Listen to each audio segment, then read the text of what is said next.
Okay, let me know when you're ready, Dee. We're recording.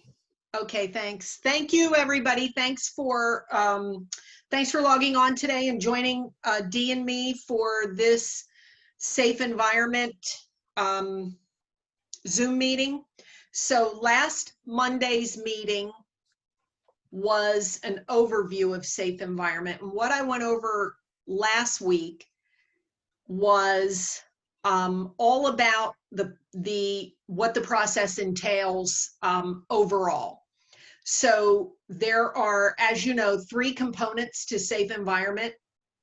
In order for someone to be considered in compliance with safe environment, they have to meet 3 requirements. They have to undergo a background check through Screening One, our background check provider. They have to complete awareness training, and they have to sign off that they have received and understand our sex abuse policy.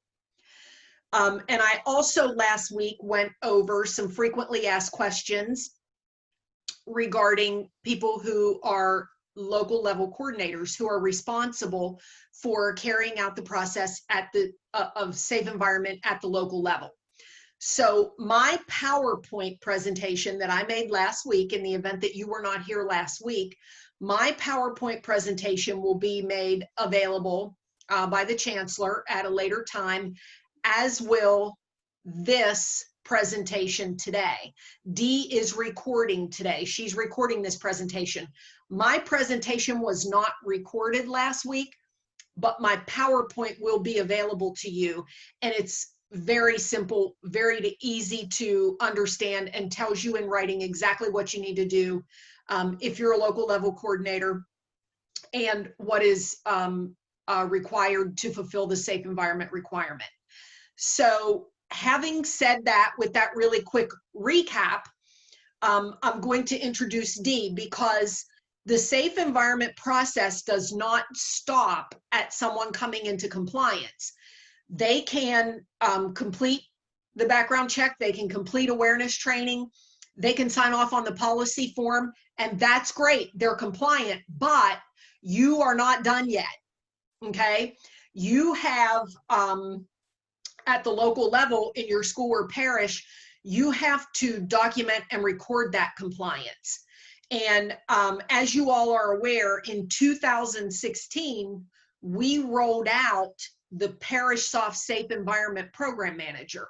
So most of you are likely used to using the ParishSoft system to record information like giving, attendance, sacraments, all of that kind of stuff.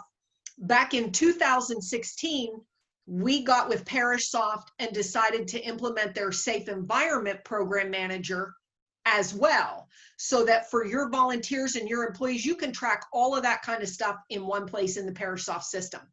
So although you have employees and volunteers who have come into compliance, and that's wonderful, that's what we want, you also have to make sure you're documenting that compliance in the ParishSoft system. And that's what today's Zoom meeting is. And that is what Dee is going to teach you how to do today. And so having said that, I'm going to get out of the way and let Dee take over. She's a technical wizard, really, and is a tremendous asset to safe environment. And for the record, I know this is being recorded, so for the record, I've screwed up the SEP sometimes, and Dee has had to help me. So I greatly appreciate her skills, and I greatly appreciate her competence and proficiency with this program. And having said that, Dee, take it away. Hi, everyone. Like Sharon said, my name is Dee Dean. I've been here at the diocese for about 3 years now, and my job here is taking care of the databases. So ParishSoft is a major part of what I work on a daily basis. Every school, every parish, every mission is all using ParishSoft. And my goal is to really get everyone using it to the best of its ability. And there's a lot of things we have planned for it in the next year or so. ParishSoft's going to be making some updates too, and I'm really excited about. So I really want to get everyone on board, everyone using it the same way. So that way it will just make our lives easier. But on to safe environment stuff. So PariSoft is the database that we use. Sharon said it's, start using it in 2016. So first thing you have to decide is who you're putting into your database. So depending on if you're a parish or a school, you're going to have probably, a lot of the same people, but parishes, you're probably going to have office staff, you want your lectors, you're going to have your ushers, Eucharistic ministers, sacristerians, youth group advisor, fish fry workers, festival volunteers, all your, any kind of like committee that you have, like, craft fairs, anything like that. Those are all the people that you're going to need to have in your database. And if you're a school, of course, you're going to have the staff also, but you're going to have your extended care workers, your hot lunch workers, classroom volunteers, coaches, people working concession stand, parent association. So there's a lot of people that you need to have in your database. If you're a parish, you're in a little better shape than a school, because a parish, most of your volunteers are going to be parishioners. So they're probably going to be in your database already. And then you're just going to be adding their volunteer status to it. Schools have a lot more of people coming in and out. You may have people who stay only for a year and they come and go. They may not even be Catholic. So it's a little harder for them. They're going to have a little bit more maintenance to do and really keep up on the 8th graders going out and the kindergartners coming in and that rotation happening. So they have to really stay on it a little bit more than the parishes. So like I said, PariSoft is our database, and it works in 2 sections. The first is the family suite side. The family suite is where the most of your census information is going to be stored. This is where you're going to have who's in the family, the addresses, phone numbers, names of kids, sacraments. So this is like the main file on the person. After you have them in the family suite, if they volunteer, they will also be put into the Safe Environment Program Manager side. This is where we get into the nitty-gritty stuff. This is where we get into the background check, the VIRDIS, the policy form.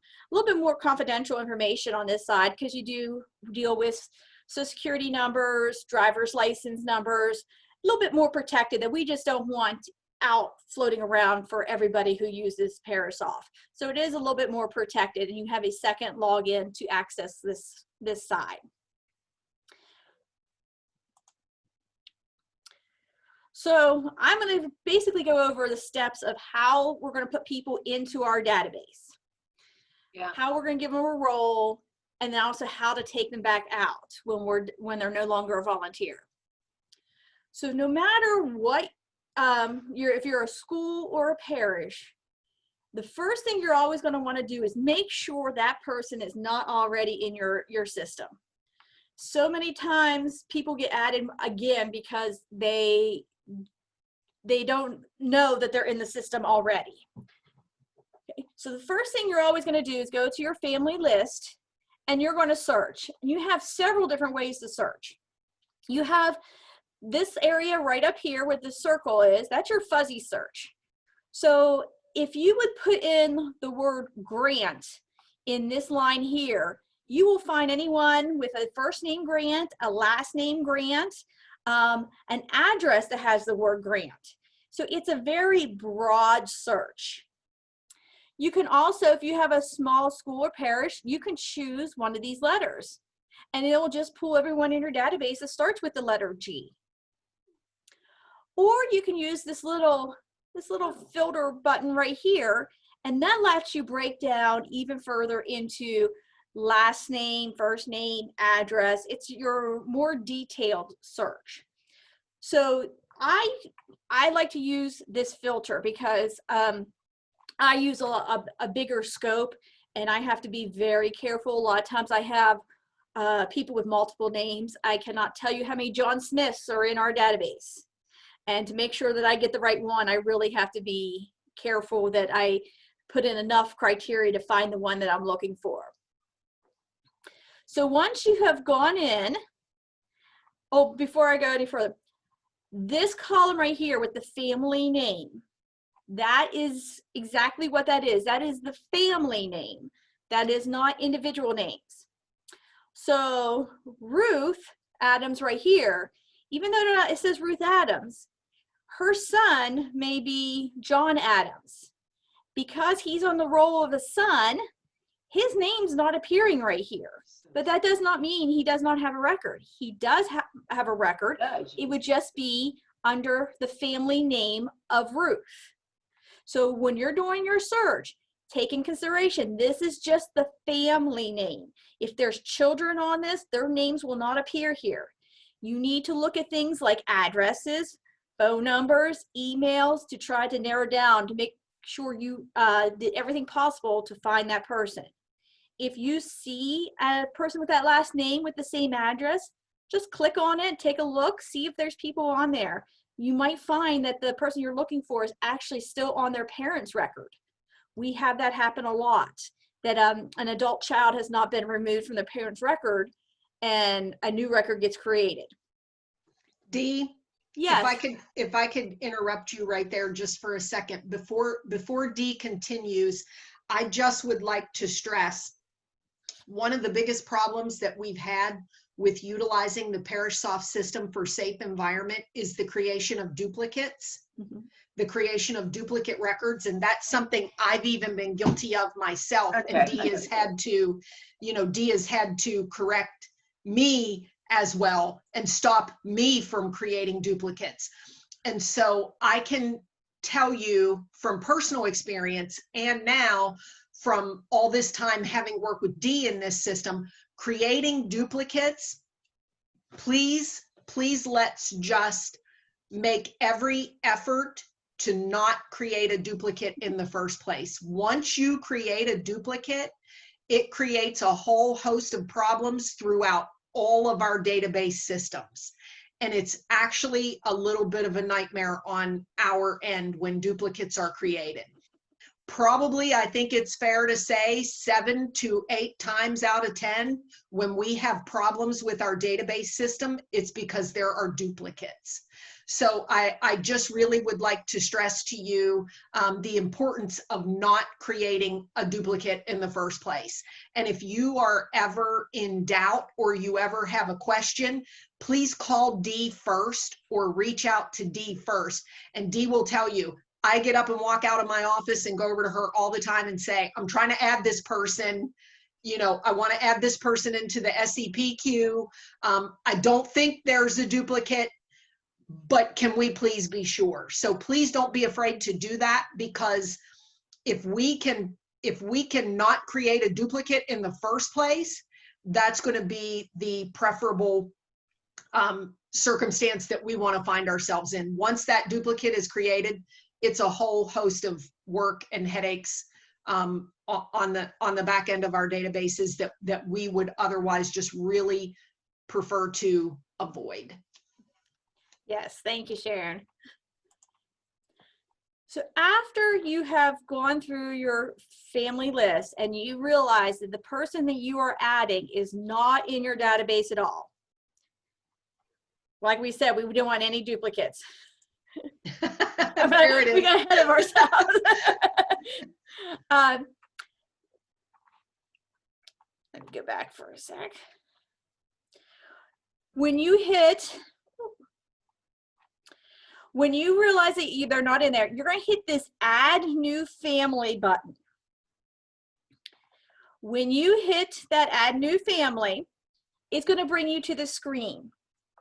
This is where you're going to search for that person now.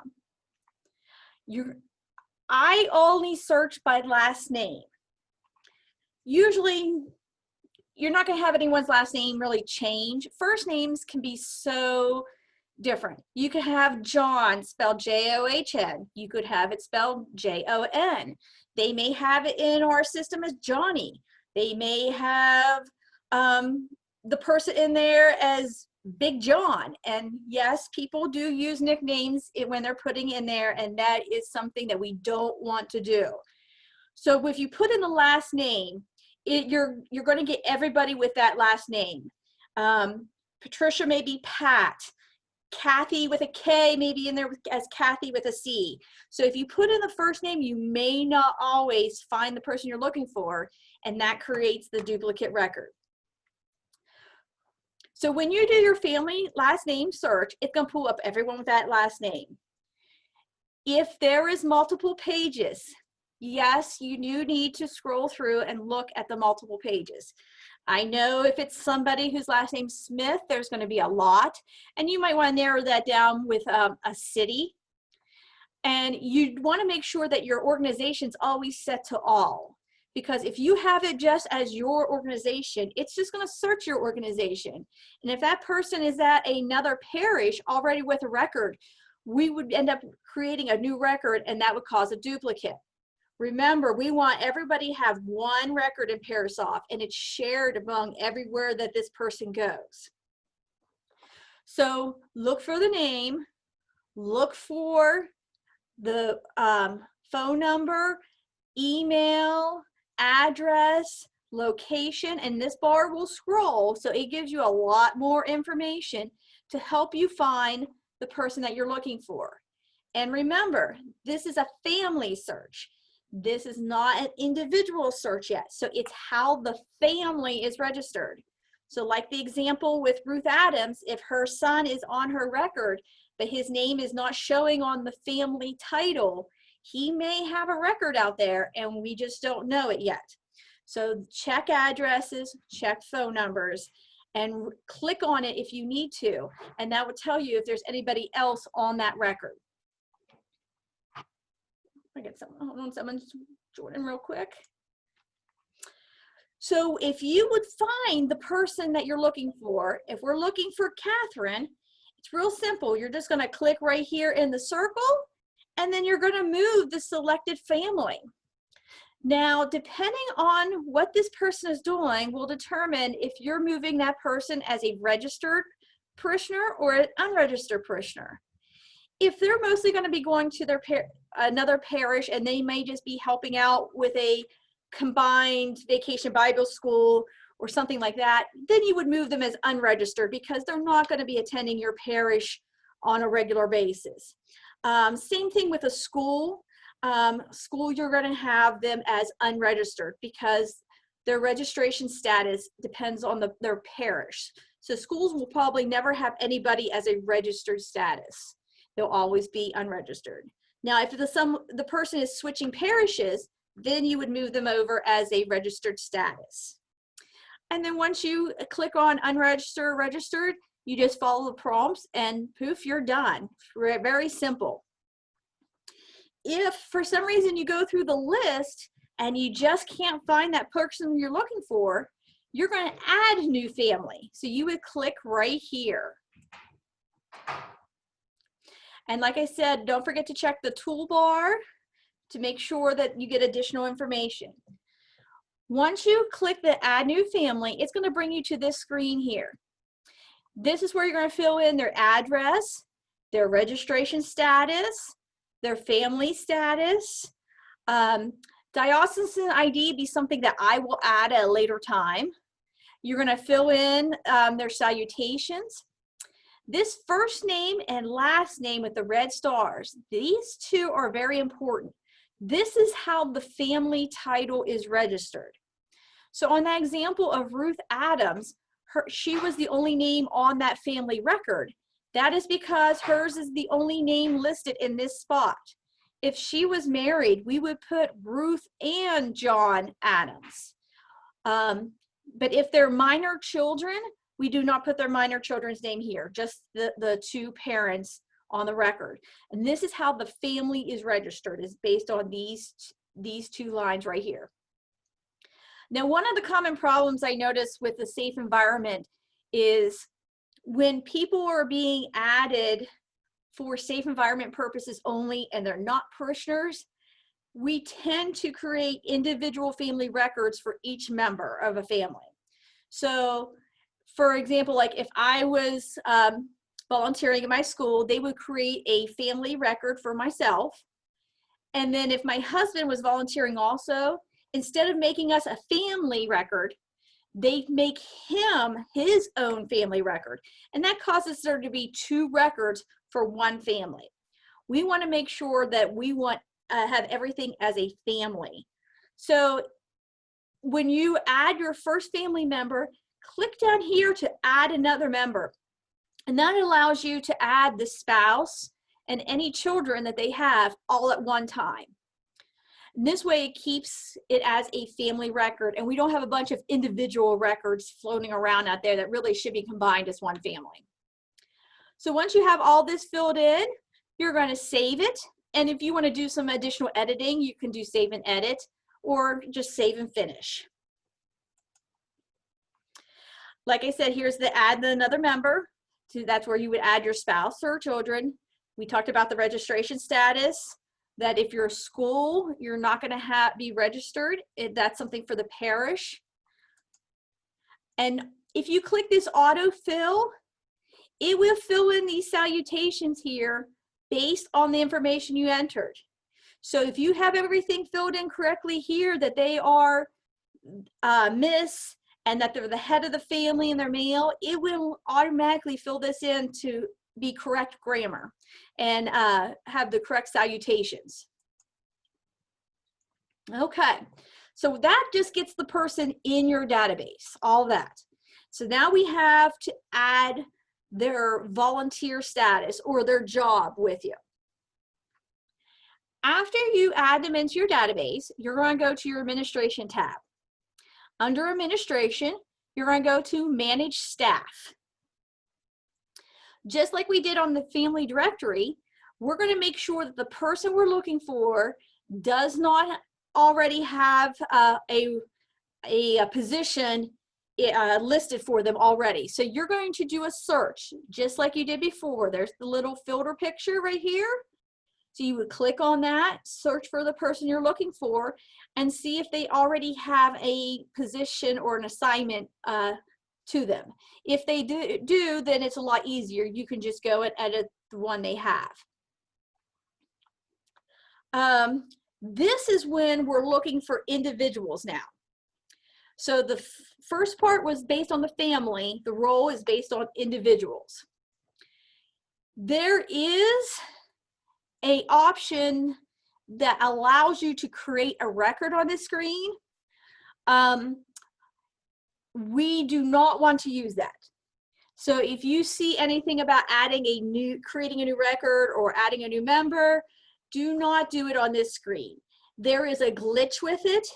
It sometimes will assign the role to the person without bringing the person into your parish. And it causes a lot of duplicates.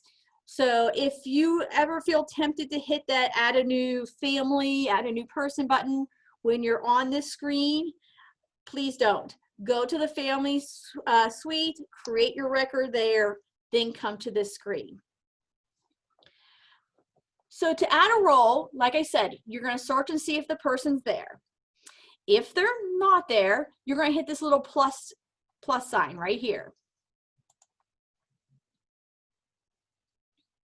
And like I said, you do not add any staff or volunteers to anyone that's not in your database. So if you're trying to find somebody and it gives you that prompt to add somebody at the screen, do not do it. Add them to your database first. So after you click the plus button, it's going to have you search, pretty similar to the previous search that you just did. Put in the last name. I would not put in a first name, same reason. Kathy and Catherine may end up being the same person. John, J-O-H-N, and J-O-N may be the same person. So be very, very careful when you're doing your search. Look for things like addresses, emails, and to try to make sure that you really have the right person.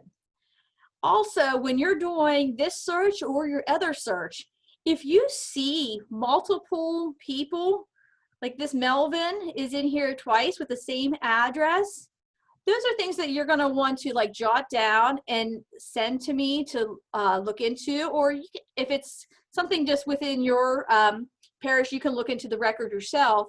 But we're probably going to have to merge those records before you do anything. That is a duplicate record that's out there. So that would have to be taken care of, and it's easier to merge it first than to do the assignments and then try to merge, because sometimes when you merge after you do the assignment, if they have any sign-on privileges and stuff, it gets kind of wonky a little bit, and I have to go in and fix that.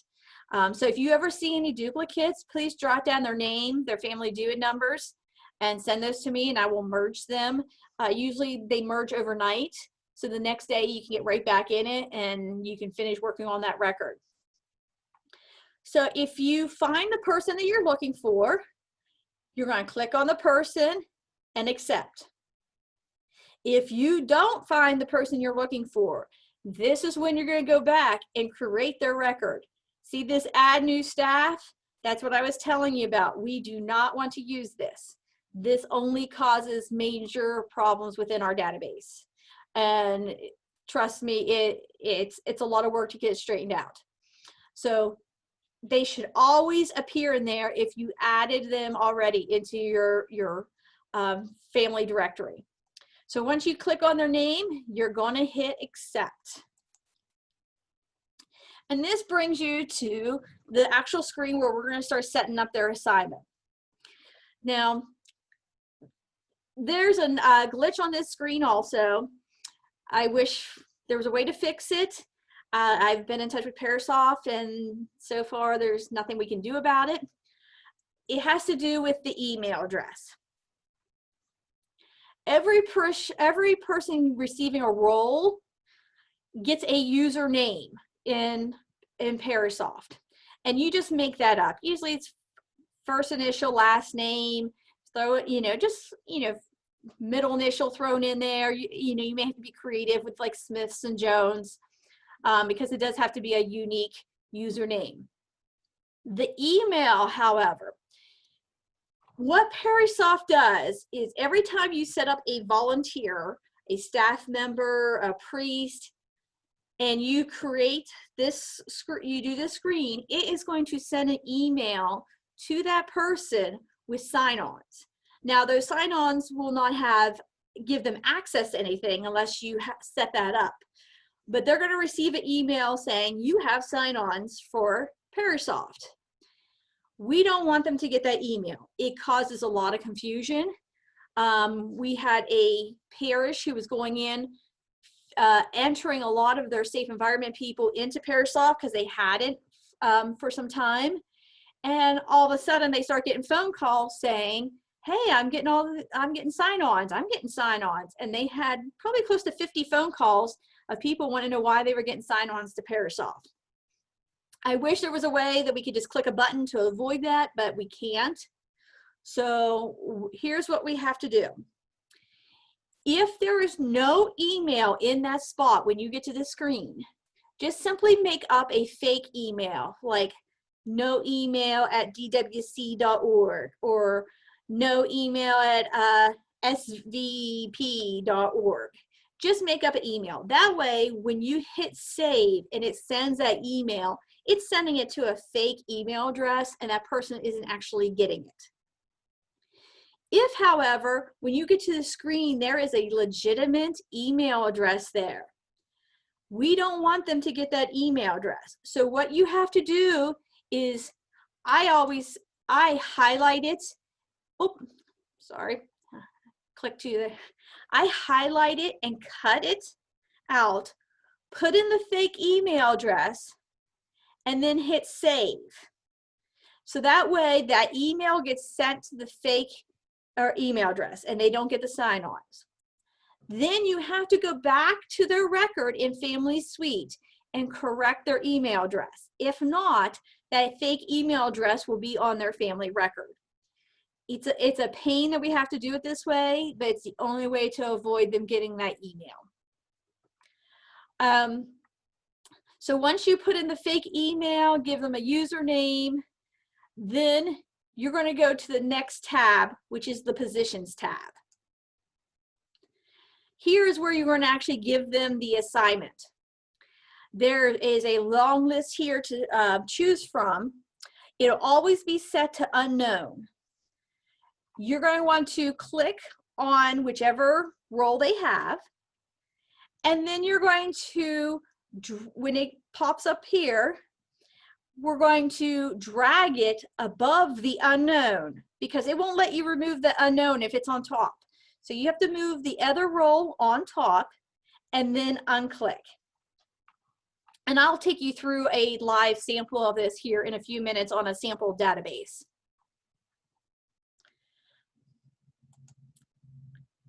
All right, so that is adding someone in. I'm going to take you to a live database to actually walk through one of those. So this is a sample database here. So I'm going to go to my Administration tab. I may be going to my Administration tab. Oh, it locked me out. Hold on. And then you're going to see some things here that we do not have access to. This is a PariSoft sample database, not one specific to our diocese. So there will be some other features in there, maybe a little different. So I'm going to go to my Manage Staff. Okay, so here's my list of people. I'm going to search just to see anyone with the last name Dean is in there, and they are not. So I'm going to hit the plus key, and I'm going to search for Dean. And no one came up.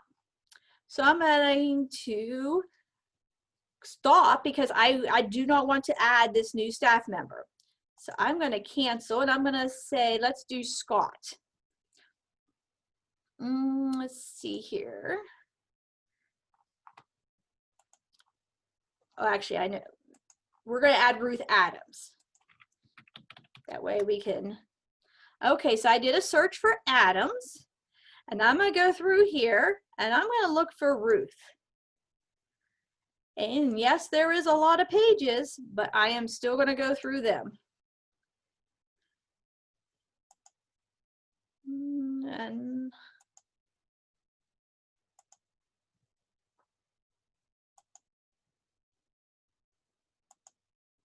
And I know she is in here because we saw her on the first screen.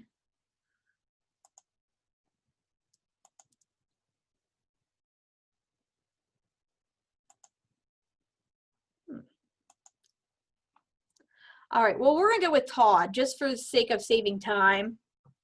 So this is the Todd I'm looking for, and you can see that there's more than one. So I would make a note of that so that way we can get those merged before you go any further.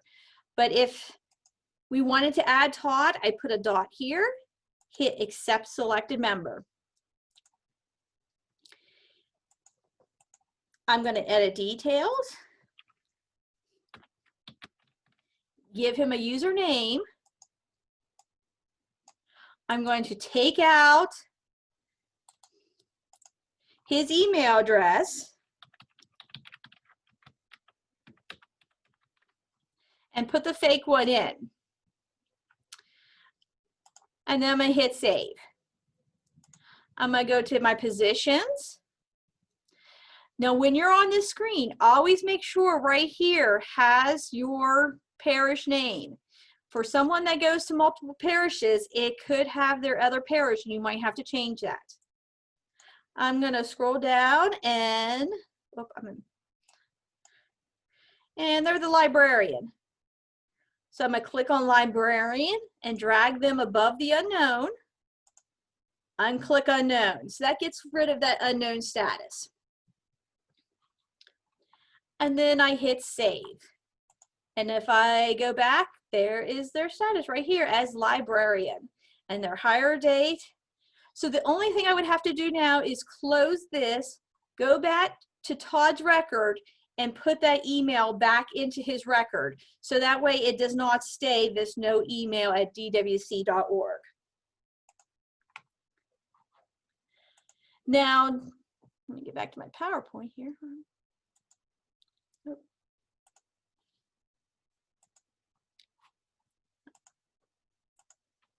All right, now just like you put people in, you also have to take people out. One thing people forget about with safe environment is when people leave, when people pass away, when people move, you have to take them out of your safe environment manager. Otherwise, you're just building up all these people and they're eventually going to have red flags, and it's going to make your audit look bad because you won't have a current background check or anything on these people. So just like you put people in, you're going to reverse that process to take them out. So to take them out, you're going to find them in your list because they should already exist in there since you're taking them out. So you're going to find them. And when you go, yes, we have a question on the group okay. chat. When you are looking for Ruth Adams, why are they not in alphabetical order? It's one of those things with Parasoft. It could just be because of this is being a sample database. It's a training database. It would depend on your settings on how you have your filters on your actual Parasoft of how it will appear. Because you can change whether you want them on any of your screens, your family directory screen, or whether you want them sorted by first name, address. So it just depends on how you would have that set up in your filters on your end. But that being a Parasoft training database, it's like that. There's like 1 million people with the same name in there. I really don't have an answer for that one. Does that answer your question? But you can at least manipulate that data. Yes. Let me try to make it a little more let me logical switch. And I can. Let me see if I can get here. So like when I look at the family directory, this is the sample database. I'm not sure. Like I said, it's a little wonky on. I can have my results sorted by email address. So it's going to have everyone with like no email address first, or I can have it sorted by address. So it just depends. And you see how the names are out of order over here. Mm-hmm. It just depends, like, or I can have them by envelope number. So it depends on how you choose to filter that. We can do by organization. Any of these columns, you can be your sort columns. Unfortunately, when you're doing the search, you're at the mercy of how it pulls up for Parasoft. Most of the time, I believe for us, it will be in alphabetical order. But when it's a search like that, it doesn't always let you manipulate. And we might just have to grin and bear it. All right, get back. So when we take somebody out, we're going to do the opposite. So instead of going to the family directory first, we're going to go to the managed staff first. And when we pull them up, this is going to be the assignment that we're looking for. And I jumped ahead of myself clicking there. So we will find the person. And when we go to their assignment, we're going to go to this third tab with access rights. You're going to put in an end date that they left. You're going to make sure that their check mark assignment deleted, and you want to make sure that there is not a check mark in either of these two places. Now, when you do this, always make sure this title right here is your parish. So many times we have parishioners who go to multiple parishes and they may decide to no longer volunteer at one location, and they go in and they don't pay attention to this, and they actually put the ending assignment on somebody else's, another parish's assignment. And then it gets a little messy because you have to recreate that because it won't let you take this date off. So you have to recreate the whole thing and then put the end date on the correct one. So you put the end date, assignment deleted, make sure these are gone, and then you're going to save. Oh, wrong way. And then when you go back to check, you should see a release date right here in this column, and that means that you did it correctly, and there should not be any check mark right here. So once you've done that and you've ended their assignment, that means they're no longer a volunteer. This is what takes them out of your queue. If you do not do this part, they will not come out of your queue. Even if you go into Family Directory and change their status to deceased or inactive, that does not take it out of their queue. It sometimes will take them out of your managed staff listing, depending on what filters you have set up for that. So if you change somebody to inactive, when you go to manage staff, you won't see their name there, and you're going to wonder why they're still in your queue when their name's not in your managed staff list. And that is because that their status was changed here. Your filters are set to not include inactive members, and there's no end date. So I get that a lot. So make sure you're doing it the right way, is put the end date on the assignment first before you change the family details. I know that's a lot of information, and I was trying to, there's a lot more I could show you. I don't want to like really make your head explode today, but I wanted to have some time for some questions. So if you have any questions, you can throw those in the chat, or if you would like to unmute, you can go ahead and unmute and ask those questions.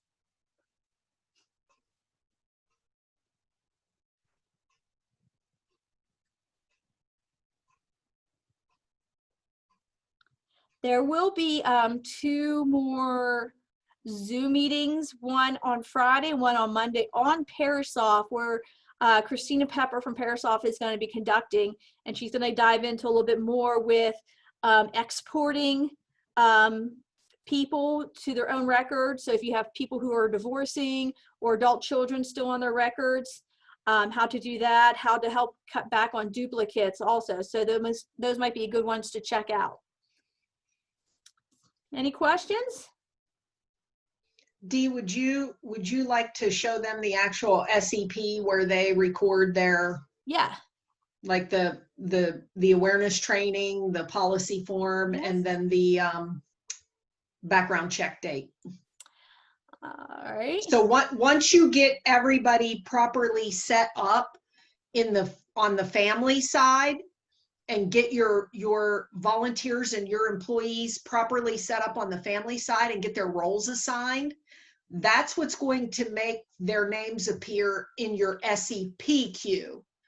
Okay, if these 2 sides, the SEP program manager, the Safe Environment program manager, and the family suite talk to each other behind the scenes, nothing happens in the Safe Environment program manager without first happening in the family suite.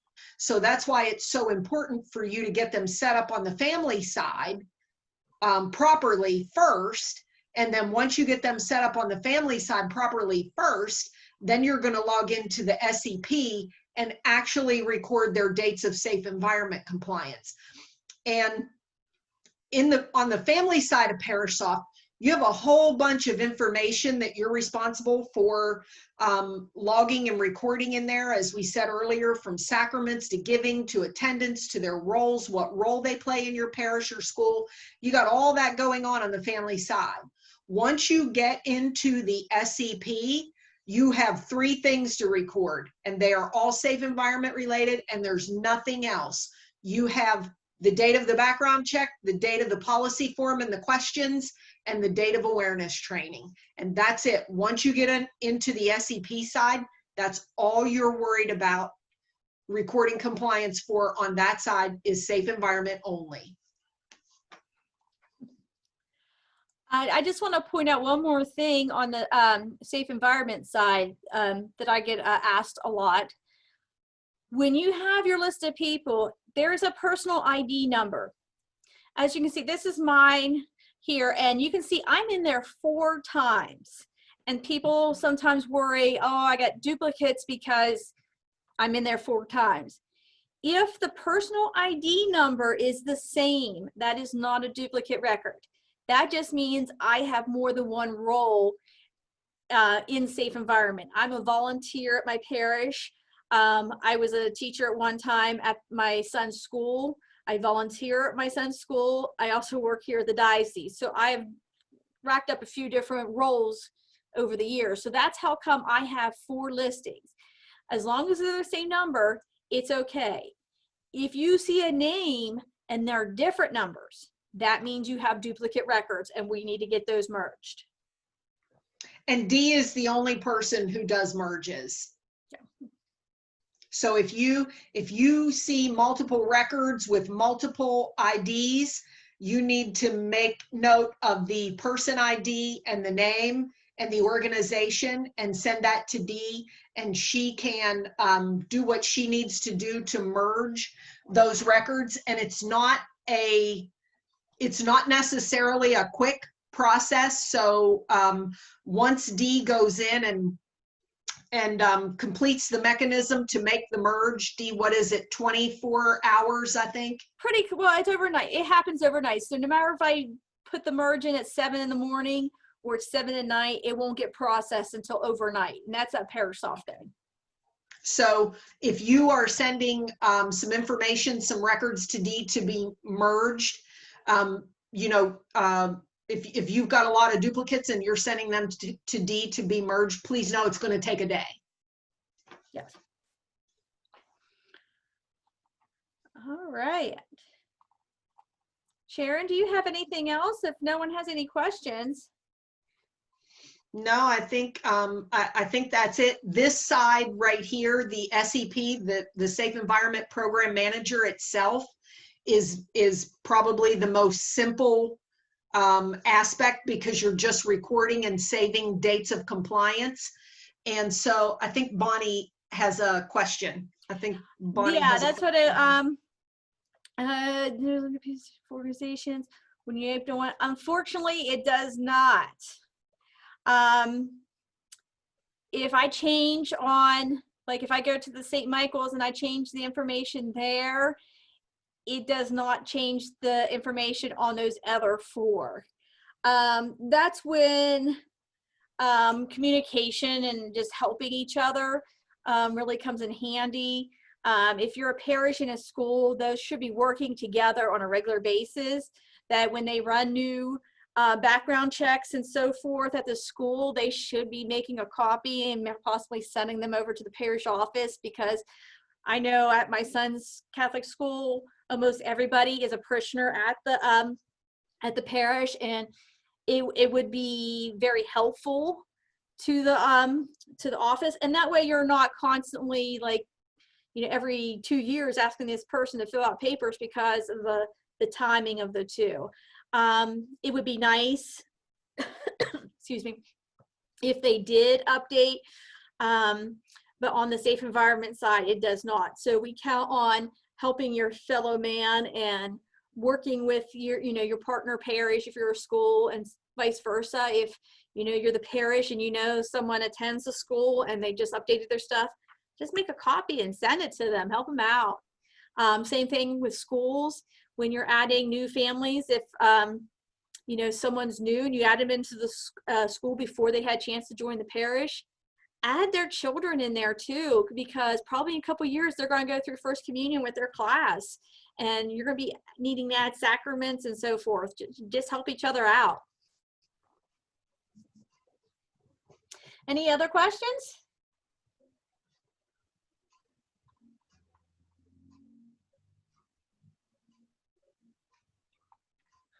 All righty. Well, it is a beautiful day in Wheeling. I don't know how it is where you are, so we can let you go so you can try to enjoy some of this nice weather.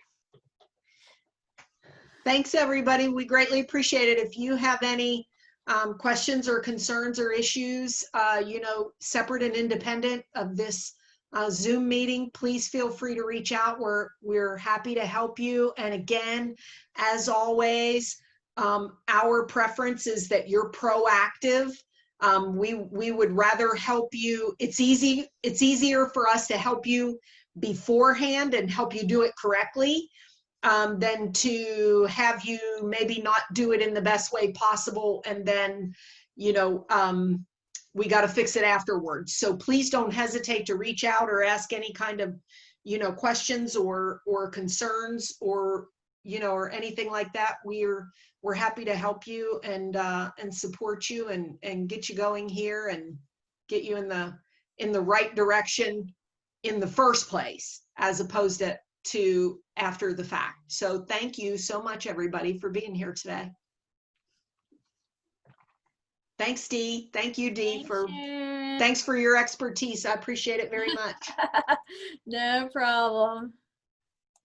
Thanks, everybody. Have a great day.